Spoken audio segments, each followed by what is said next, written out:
विधानसभा की विशेषाधिकार समिति 2005-6 के प्रथम प्रतिवेदन की गई संस्तुतियां एवं 18वीं विधानसभा की विशेषाधिकार समिति 2022-23 की दिनांक 7 फरवरी 2023 व 27 फरवरी 2023 की बैठकों में की गई संस्तुतियां आपस में बात नहीं, प्लीज, इतने गंभीर विषय के ऊपर भी आप आपस में बात करें।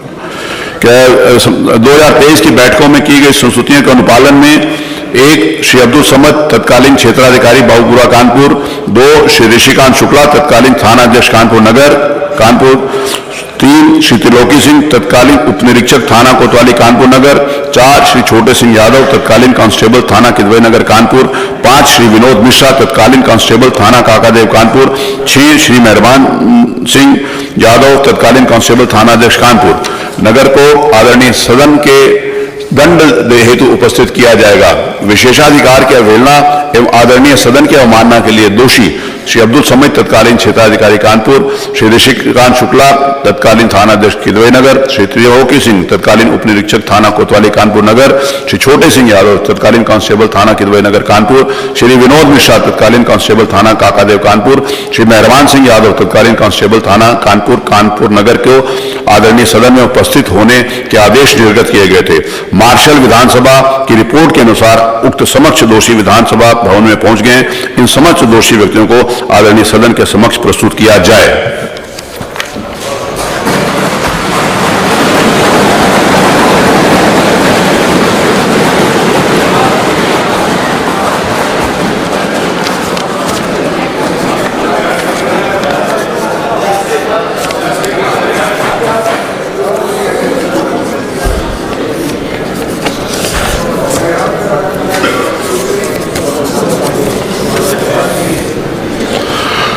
माननीय संसदीय कार्य मंत्री जी। माननीय अध्यक्ष जी,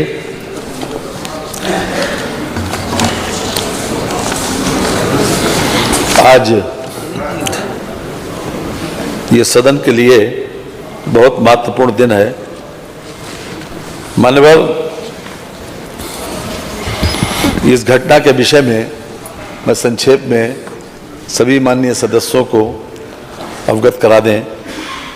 15/9/2004 को हमारे एक माननीय तत्कालीन विधायक, वर्तमान में जो विधान परिषद के सदस्य हैं, सम्मानीय श्री सलील बिश्नोई जी, उन्होंने बिजली की सप्लाई को लेकर कानपुर में एक प्रदर्शन, धरना, जुलूस का आयोजन किया और वो जुलूस निकालकर जिलाधिकारी को ज्ञापन देना चाहते थे। उसी वक्त जुलूस को जो लोग आज यहाँ पर माननीय अध्यक्ष जी के द्वारा अभी जो निर्देशित किया, श्री अब्दुल समद, शशिकांत शुक्ला, त्रिलोकी सिंह, छोटे सिंह यादव, विनोद मिश्रा, मेहरबान सिंह, इन लोगों के पूरे पुलिस फोर्स ने उनको रोका और उनके साथ अभद्रता की, उनको एब्यूज़ भी किया, अपमानित भी किया और उनके ऊपर लाठीचार्ज करके उनकी दाहिनी पैर में फ्रैक्चर हुआ। यद्यपि सभी लोग बहुत शांतिपूर्ण तरीके से प्रदर्शन कर रहे थे और ये चाहते थे कि हम अपना ज्ञापन जिलाधिकारी को बिजली की सप्लाई बेहतर करने के लिए, उसको बढ़ाने के लिए ज्ञापन दे दें। किसी प्रकार से उस दल ने कोई अभद्रता नहीं की, कोई ऐसा काम नहीं किया कि जिससे पुलिस को बल प्रयोग करना पड़ता। और बाद में ये मामला विशेषाधिकार समिति के पास 25/10/2004 को आया। विशेषाधिकार समिति ने पूरी तरीके से इसका परीक्षण किया, हर प्रकार से साक्ष्य जो है उसका अवलोकन किया और वहाँ पर एक वीडियो फिल्म भी बनी थी। इस पूरी घटना की वीडियो फिल्म को विशेषाधिकार समिति के समक्ष प्रस्तुत किया गया, उनके समक्ष उसका प्रदर्शन किया गया और विशेषाधिकार समिति ने अपने 28/7/2005 को जो निर्णय दिया, उसमें 6 अधिकारियों जो कि हमारे सामने आज मौजूद हैं, इन लोगों को दोषी करार दिया और इन लोगों को ये भी कहा, संस्तुति की कि इनको दंडित किया जाना चाहिए। इसके संबंध में 19/8/2021 को पिछली विधानसभा में महाधिवक्ता से राय मांगी गई। महाधिवक्ता की राय भी इसी बात के पक्ष में थी जो विशेषाधिकार समिति ने जो संस्तुति की थी। उसके अतिरिक्त वर्तमान विधानसभा जो 18वीं विधानसभा है, अध्यक्ष जी की अध्यक्षता में 1-2-23 और 27-2-23 को विशेषाधिकार की समिति की बैठक में विचारण दोषी पाए गए जाने पर निम्न लोगों को कारावास दंडित किए जाने के लिए संस्तुति की गई और ये भी संस्तुति की गई कि ये विधानसभा के समक्ष प्रकरण लाया जाए और जो लोग आज हमारे समक्ष खड़े हैं कटघरे में, उन लोगों को दंडित किया जाए। हमारे संविधान में आर्टिकल 194 में ये अधिकार दिया गया है कि हम इस प्रकार की कार्रवाई को अंजाम दे सकते हैं। हम जानते हैं कि भारत में जो व्यवस्था अपनाई, जो संघीय व्यवस्था अपनाई, उसमें राज्यों को अलग अलग पावर दी गई और केंद्र का अलग पावर दी गई। कुछ मामलों में यानी दोनों को कानून बनाने का अधिकार दिया गया। इस प्रकार से संघीय ढांचे में और साथ साथ इस बात की भी व्यवस्था दी गई कि हमारे वहाँ कार्यपालिका और न्यायपालिका एक है और जुडिशरी अलग है। यानी जो लेजिस्लेचर से जो लोग चुन के आते हैं उसी प्रकार से हमारा मंत्रिमंडल बनता है और उस मंत्रिमंडल जो है वो पूरे व्यवस्था का संचालन करता है। लेकिन हम लोगों का ये दायित्व है कि हम हर तरह से इसमें सामंजस्य बैठा लें, कार्यपालिका और व्यवस्थापिका में एक सामंजस्य रहे और ऐसी व्यवस्था रहे कि हमें संचालन में हमेशा सुविधा रहे। जब हमने लोकतंत्र की प्रक्रिया अपनाई तो हम सब लोग अच्छी तरह से जानते हैं कि तंत्र के ऊपर लोक है। संविधान की पहली लाइन भी ये है कि we the people of India, यानी अर्थात हम लोग, सभी लोग, यानी देश के सब लोग उसमें सबसे ऊपर है। जो भी ये तंत्र बना हुआ है, ये तंत्र के ऊपर हम हैं, अर्थात ये व्यवस्थापिका, ये जो हमारी विधानसभा है या लोकसभा, ये सब सारी व्यवस्थाओं के ऊपर है और इसका ही निर्णय सुप्रीम है। ये सही है कि न्यायपालिका को ये सही है कि हमारी बात को इंटरप्रेट करने का अधिकार है, उसकी व्याख्या करने का अधिकार है हर परिस्थिति को देखकर। लेकिन supremacy of the parliament, supremacy of the legislature, जो संविधान जिन लोगों ने बनाया है उनके मन मस्तिष्क में था और इसीलिए यही व्यवस्था अभी तक चली आ रही है। लेकिन मान्यवर, कभी कभी ऐसी घटनाएं होती हैं कि जिसमें इस प्रकार के निर्णय हमारे लिए लेना अवश्य संभावी हो जाता है। हम चाहते हैं कि हर तरीके से कि सामंजस्य बना रहे, लेकिन उसके बाद भी कोई एक दूसरे के अधिकारों में अतिक्रमण न करे।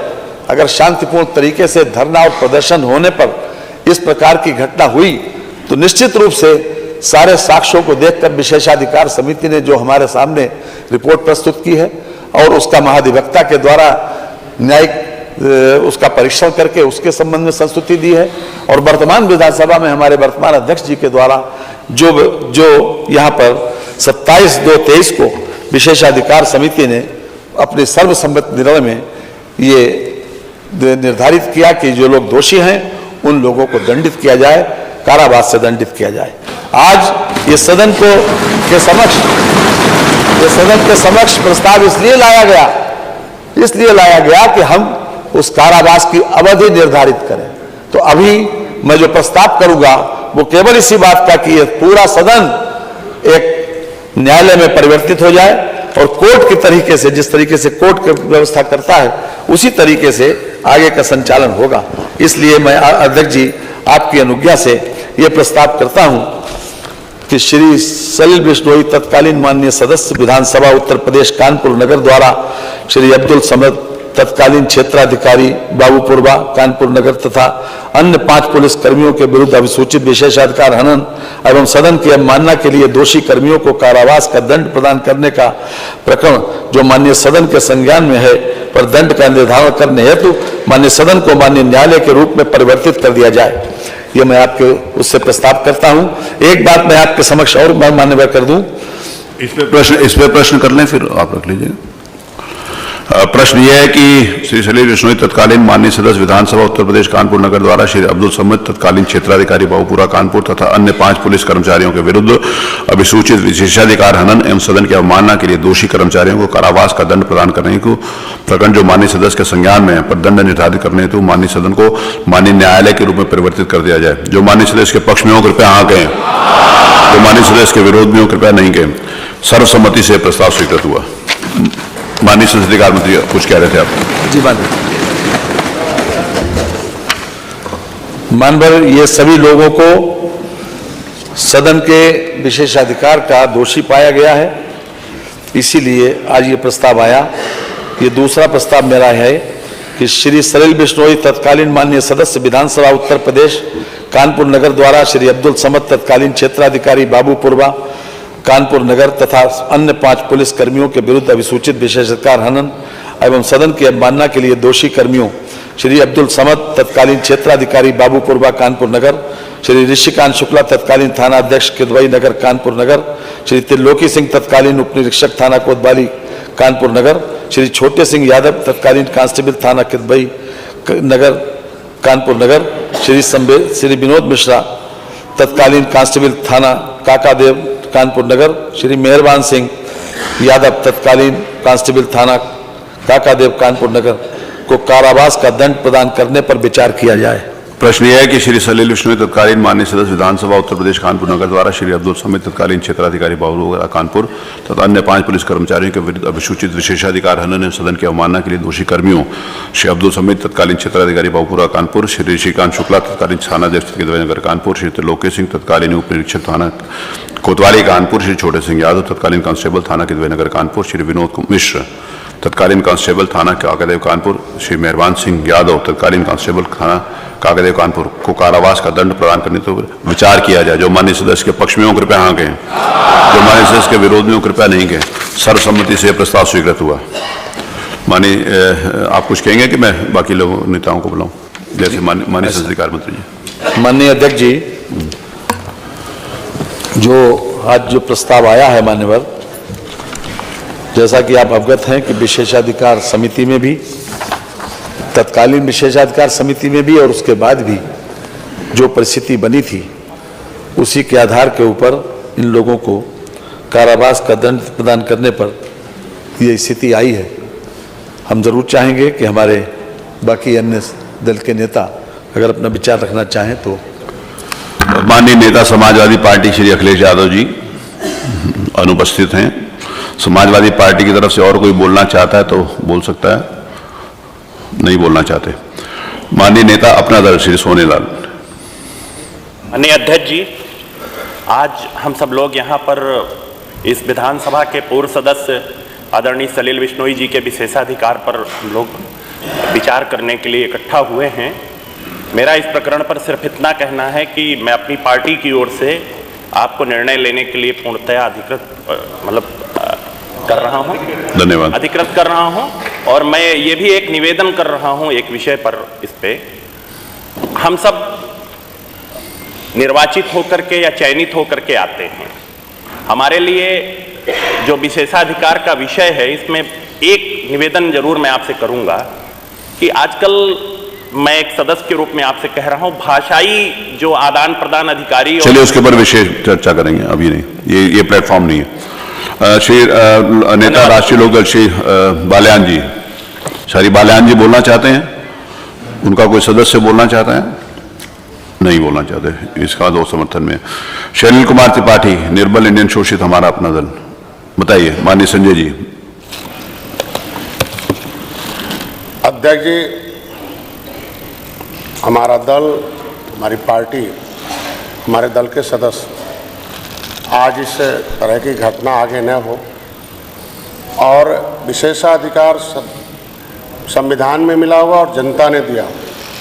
अगर हम जनता के प्रतिनिधि हैं और सदन के सदस्य की रक्षा नहीं कर पाए तो ऐसे अधिकारी कर्मचारी जनता की क्या रक्षा करेंगे? इनके खिलाफ जो भी हो सकता है। ऐसा धन्यवाद।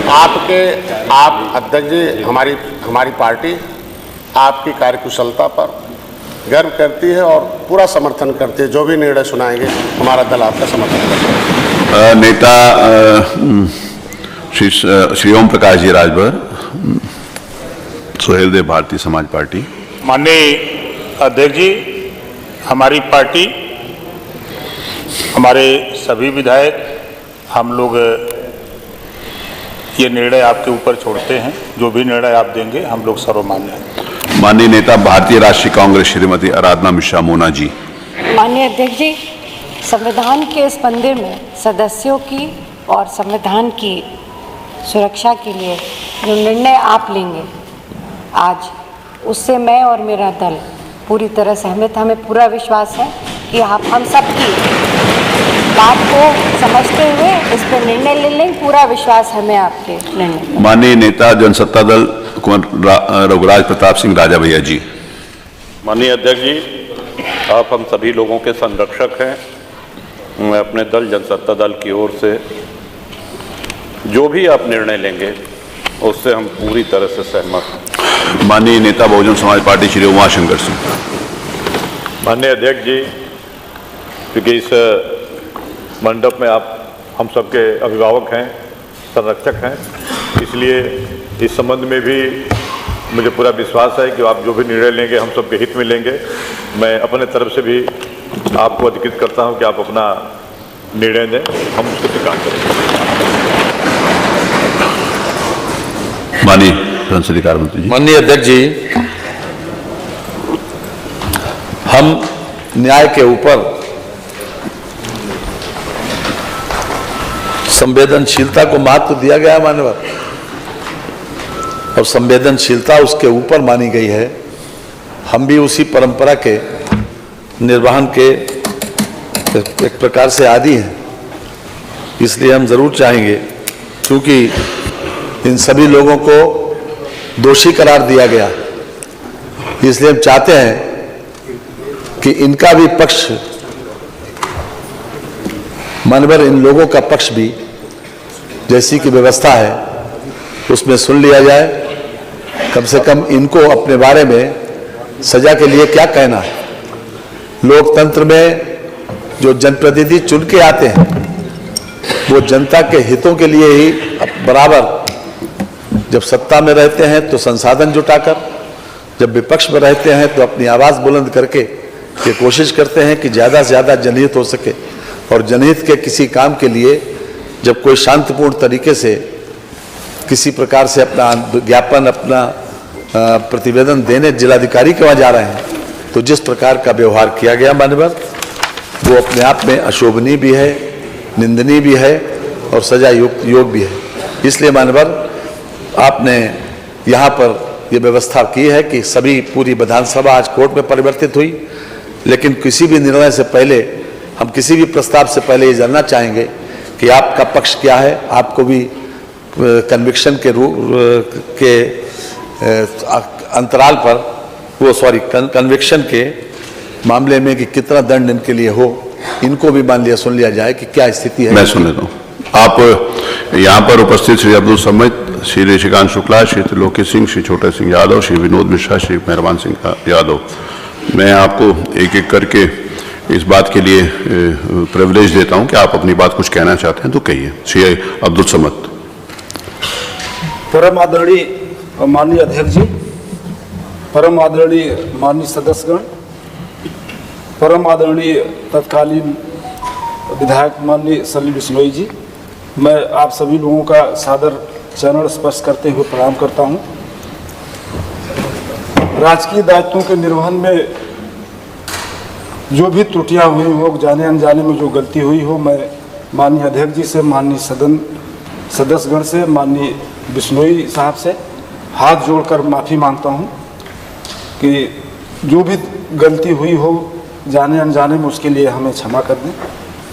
और बस इतना ही हमारा कहना है कि हम लोग जो भी हो, माननीय पूरे सदन से हम लोग माफ़ी मांगते हैं। कोई अन्य इनमें से कोई अन्य व्यक्ति कोई बात अपना कहना चाहता है तो उसको? नहीं सर, आप पूछ लीजिए सबसे।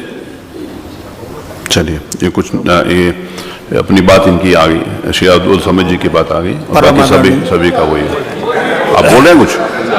बोलिए बोलिए बोलिए। परम आदरणीय अध्यक्ष महोदय, सभी विधायकगण, माननीय विधायकगण और माननीय सलील बिश्नोई जी, आवाज आ जाएगी, बोलिए सीधा। हम लोगों में से अगर किसी प्रकार की दायित्वों को पूर्ण करते समय अगर कोई भी त्रुटि हो गई हो उसको क्षमा कर दें और भविष्य में इसकी कोई कभी त्रुटि नहीं होगी। हम लोग सभी माननीय विधायकगण का सम्मान करते हैं और करते रहेंगे भविष्य में भी। जी, और कोई बोलना चाहते हैं? माननीय अध्यक्ष जी, जिस प्रकार से सभी सदस्य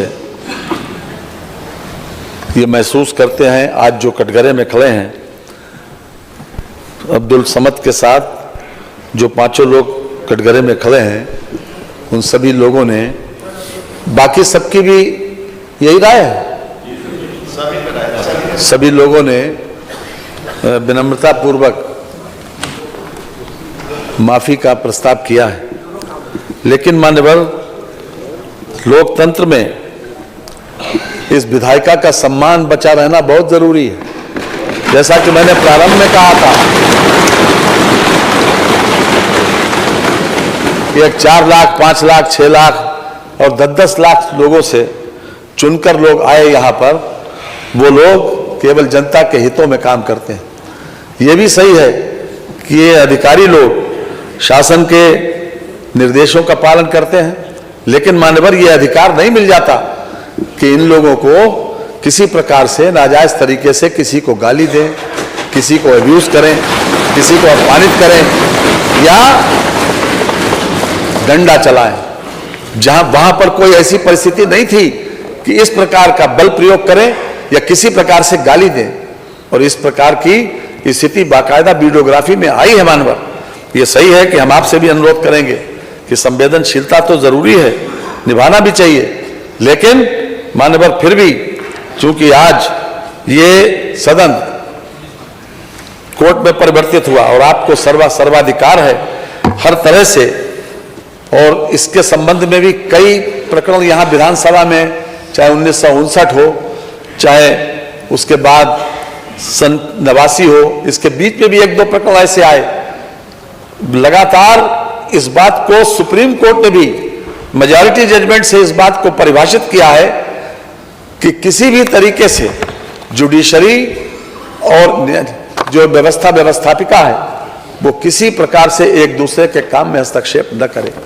और हम समझते हैं कि यहाँ का ये फैसला, आपका जो फैसला किसी भी कोर्ट ऑफ लॉ में कोई चैलेंजेबल नहीं है मानवर।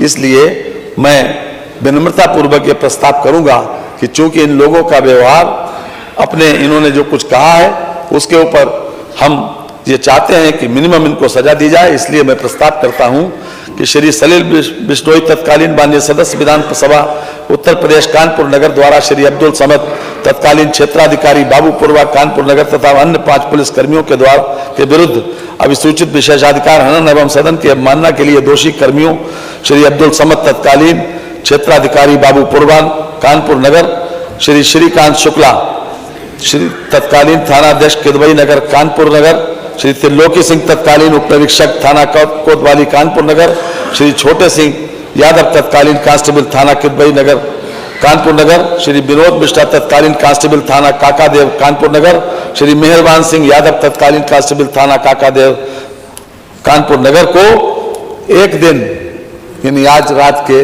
12 बजे तक दिन का कारावास की सजा दिया जाए।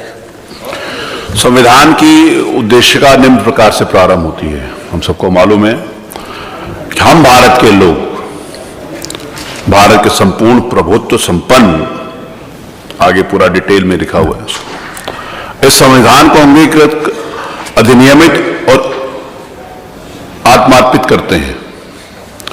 अतः हम भारत के लोग सर्वोपरि हैं एवं इस आदरणीय सदन के सदस्य भारत के लोगों का प्रतिनिधित्व करते हैं।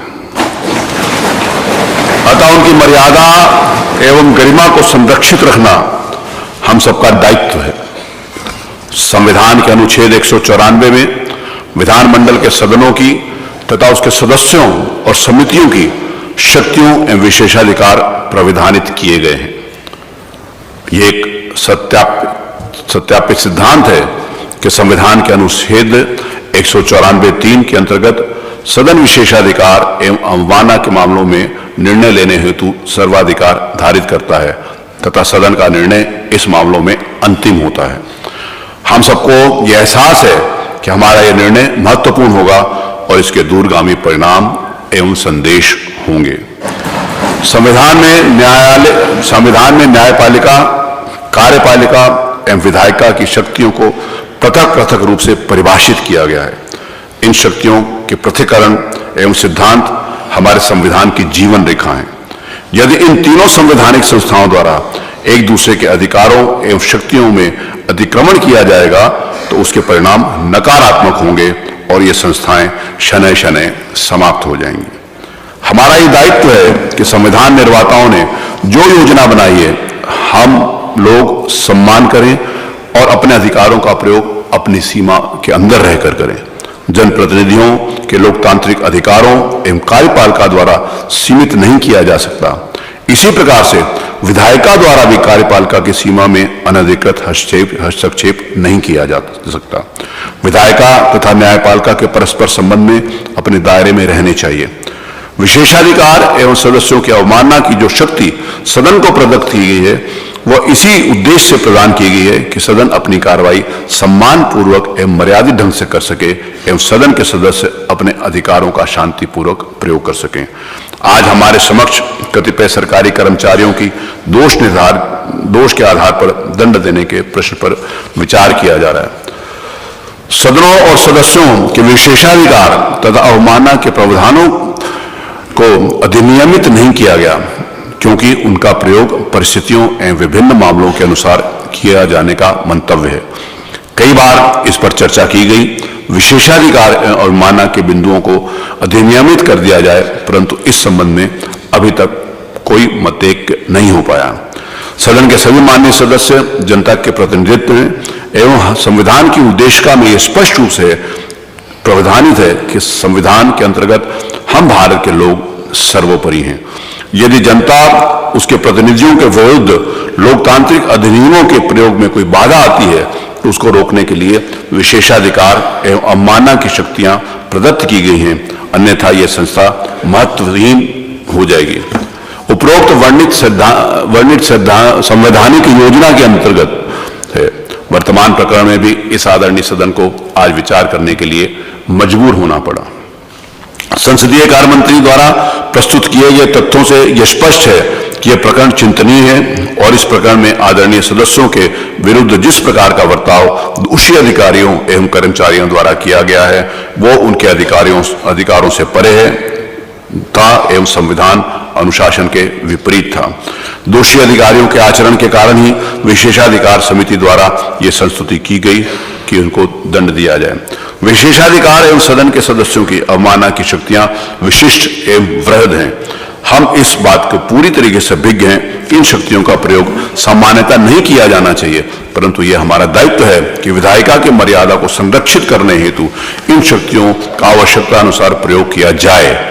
विधायिका एवं कार्यपालिका के बीच ऐसा व्यवहार होना चाहिए जिससे इन संस्थाओं की गरिमा बनी रहे एवं परस्पर सम्मान बना रहे। इन शक्तियों का प्रयोग जनहित के उद्देश्य में ही किया जाना चाहिए। इस सदन के एक आदरणीय सदस्य के साथ जो आचरण उनके शांतिपूर्वक प्रतिवाद के सापेक्ष किया गया वो निंदनीय है एवं इस संबंध में निश्चित रूप से एक संदेश जाना चाहिए कि विधायिका एवं उनके सदस्यों को लोकतांत्रिक अधिकारों के प्रयोग में इस प्रकार का आचरण न किया जाए, अन्यथा ये संस्थाएं समाप्त हो जाएंगी और संसदीय लोकतंत्र भी खतरे में रहेगा। हम सबका ये दायित्व है कि आने वाली पीढ़ियों के लिए ये उदाहरण पेश हो एवं इस संवैधानिक संस्थाओं को संरक्षित एवं सुरक्षित रखने के उपाय करें। सरकारी नौकरियों में जो लोग कार्य करते हैं उन्हें भी इस बात का एहसास होना चाहिए कि उनके भी संवैधानिक दायित्व हैं जिनकी लक्ष्मण रेखा है और उसको पार नहीं कर सकते, अन्यथा सीमाओं का उल्लंघन होता रहेगा एवं विधायिका कमजोर होती रहेगी। हमको ये याद रखना चाहिए कि हमारे पूर्वजों ने त्याग एवं बलिदान करके स्वतंत्रता प्राप्त करी है एवं संसदीय लोकतंत्र की प्रणाली को अपनाया है। यदि इसी सदस्य के जनता के प्रतिनिधियों के लोकतांत्रिक अधिकारों का हनन किया जाता रहेगा तो ये संस्थाएं बहुत आगे नहीं चल पाएंगी एवं हमारी स्वतंत्रता का कोई अर्थ नहीं रह जाएगा। सदन एवं उसके सदस्यों को ये शक्तियां किसी के डराने धमकाने दंडित करने के उद्देश्य नहीं बनाई गई, परंतु इस कारणवश अस्तित्व में आई कि सदनों की गरिमा, मर्यादा एवं उनका संवैधानिक महत्व बना रहे एवं संसदीय लोकतंत्र सुदृढ़ हो। शासकीय अधिकारियों को संविधान के अनुच्छेद 311 में कतिपय संरक्षण प्रदान किया गया है, जिसके अंतर्गत यह प्रावधानित किया गया है कि किसी भी व्यक्ति को जो संघ या सिविल सेवा या अखिल भारतीय सेवा या राज्य की सिविल सेवा का सदस्य है, उसको सुनवाई का अवसर दिया जाना चाहिए एवं विधिवत जांच के उपरांत ही सेवा से हटाया जा सकता है अथवा पदच्युत किया जा सकता है। संविधान के अनुच्छेद 11 के खंड 2 में यह प्रावधानित है कि यदि सशक्त प्राधिकारी का यह समाधान हो जाए कि किसी कारण से ऐसी जांच कराया जाना युक्त रूप से साध्य नहीं है, तो उसके बिना भी अधिकारी को सेवा से हटाया जा सकता है। इसके साथ ही संविधान के अनुच्छेद 194 के अंतर्गत विधानमंडलों, सदनों तथा उनके सदस्यों के विशेषाधिकार एवं अवमानना की शक्तियां प्रावधानित की गई हैं। संविधान के अनुच्छेद 194(3) के अंतर्गत यह स्पष्ट रूप से प्रावधानित किया गया है कि विधानमंडल के किसी सदन अथवा सदस्यों की समितियां की शक्तियां, विशेषाधिकार और अनुमतियां ऐसी होंगी जो वो विधानमंडल समय समय पर निश्चित करे। वर्णित परिस्थितियों से यह स्पष्ट है, संविधान के विशेषाधिकार एवं अवमानना की शक्तियां वृहद हैं। मेरा यह समाधान है कि अनुच्छेद 194 एवं 311 में आपस में द्वंद्व नहीं है। अनुच्छेद 311(2) के अंतर्गत बिना जांच के किसी भी अधिकारी को सेवा में अवमुक्त किया जा सकता है तथा 194 के अंतर्गत जो शक्तियां विधानमंडल को प्रदत्त हैं, उसके तहत सेवा संबंधित जो दंड उनको कारावास अथवा संबंधित दंड विधानमंडल द्वारा दिए जाते हैं, उनको 311(2) के अंतर्गत माना जाएगा। इसके अतिरिक्त यह भी अवलोकनीय है कि विशेषाधिकार समिति द्वारा दोषी अधिकारियों को सुनवाई का पर्याप्त अवसर दिया जा चुका है, अतः यह नहीं कहा जा सकता इस मामले में नैसर्गिक न्याय के सिद्धांतों का अनुपालन नहीं किया गया। चूंकि विशेषाधिकार समिति द्वारा वृहद जांच की जा चुकी है, अतः अनुच्छेद 311 में निहित नैसर्गिक न्याय के सिद्धांतों का अनुपालन भी सुनिश्चित किया जा चुका है। अनुच्छेद 311, अनुच्छेद 194 तथा निर्वचन सामंजस्यपूर्ण नीति से किया जाएगा, अतः शासकीय अधिकारियों के दायित्वों तथा सदन की विशेषाधिकार समिति व सदस्यों की अवमानना की शक्तियों के मध्य में कोई द्वंद्व नहीं है, वरन एक दूसरे का परस्पर सम्मान एवं उनकी सेवाओं का आदर किया जाना चाहिए। उत्तर प्रदेश विधानसभा की प्रक्रिया तथा कार्य संचालन नियमावली 1958 के अंतर्गत बनाए गए नियमों के अनुसार सदन द्वारा विशेषाधिकार हनन हेतु अथवा सदस्य की अवमानना हेतु निम्नलिखित दंड दिए जा सकते हैं। उत्तर प्रदेश विधानसभा की विशेषाधिकार समिति की आंतरिक कार्य प्रणाली नियमावली के परिशिष्ट 2 नियम 73 दंड 1 सदन अथवा विशेषाधिकार समिति की सिफारिश पर निम्नलिखित दंड दे सकते हैं। 1 भर्त्सना, दूसरा शस्त्री, तीसरा सदस्य का निलंबन, चौथा जुर्माना तथा सदस्य का निष्कासन तथा कारावास, जिसकी अवधि सदन के प्रस्ताव पर निर्भर है, परंतु सत्रावसान या विघटन के उपरांत आगे नहीं बढ़ा जा सकती, और अन्य कोई दंड जिससे सदन अनुच्छेद 194 के उपबंधों के अंतर्गत उचित समझे और ठीक समझे, वो भी दंड दिया जा सकता है। उपयुक्त वर्णित प्रावधानों से यह स्पष्ट है कि प्रकरण में कारावास के दंड का भी प्रावधान है, जिसकी अवधि अधिकतम सभी के विघटन तक हो सकती है। विशेषाधिकार के उल्लेख एवं अवमानना के संबंध में जो शक्ति प्रदत्त की गई है, उसका उद्देश्य गंभीर दंड देने का नहीं, वरन उन संवैधानिक संस्थाओं की मर्यादा एवं गरिमा का संरक्षण करना है। संसदीय लोकतंत्र के इतिहास में ऐसे अवसर आए हैं जबकि जनप्रतिनिधियों द्वारा लोकतांत्रिक अधिकारियों के प्रयोग में विरोध उत्पन्न हुए। ऐसी बातों की पुनरावृत्ति न हो तथा जनप्रतिनिधियों के अधिकारों एवं दायित्वों का निर्वहन सुचारू रूप से हो सके, इसी उद्देश्य से संविधान के अनुच्छेद 194 की योजना विरचित है। वर्णित परिस्थितियों एवं तथ्यों एवं विधिक संवैधानिक प्रावधानों के स्थिति में सभी माननीय सदस्यों के मंतव्य को दृष्टिगत रखते हुए मेरा यह मानना है कि प्रस्तुत प्रकरण में विशेषाधिकार समिति द्वारा सभी पाए गए दोषी अधिकारियों को कारावास की सजा दी जाए। मैं माननीय संसदीय कार्य मंत्री द्वारा जो प्रस्ताव किया गया है कि प्राय एक दिन का मतलब 24 घंटे होता है, लेकिन उन्होंने जो प्रस्ताव किया है मैं उससे सहमत हूं और आज भर के लिए ये एक दिन का मतलब आज भर के लिए इम्प्रिजनमेंट की कार्रवाई होगी। यहाँ पर ऊपर विधानसभा परिसर के अंदर ही शुरू से जिस समय विधानसभा बनी थी और कानून के ये व्यवस्था, इस बात को ध्यान रखा गया था कि अगर कभी ऐसी परिस्थितियां आएंगी तो यहाँ पर ऊपर एक सेल है जहाँ पर जेल का वो प्रावधान है, तो वहाँ पर इन लोगों को ले दिया जाएगा, क्योंकि सारे जो यहाँ पर उपस्थित हैं इन्होंने माफ़ी मांगी है और इनको उदारतापूर्वक अपनाते हुए, नहीं तो पुरानी जो समिति थी उन्होंने इनके निलंबन का भी प्रस्ताव किया था, इनका वो और बहुत गंभीर दंडों का प्रस्ताव किया था, लेकिन माननीय संसदीय कार्य मंत्री और इस सदन का मंतव्य है क्योंकि इनके आचरण, इनके व्यवहार और उन्हें क्षमा चाहिए, इसीलिए इनको एक दिन का दंड दिया जाता है। मैं प्रश्न ये है कि माननीय सलील बिश्नोई तत्कालीन सदस्य माननीय विधानसभा उत्तर प्रदेश कानपुर नगर द्वारा। माननीय अध्यक्ष जी, मैं कुछ निवेदन करना चाहता हूं। जी। विशेषाधिकार समिति के संस्तुतियों के अनुसार इनको तलब किया गया है। यहाँ पर प्रताड़ना भी एक तरीके से आने के बाद वो महसूस ही कर रहे होंगे, अनुभव कर रहे होंगे।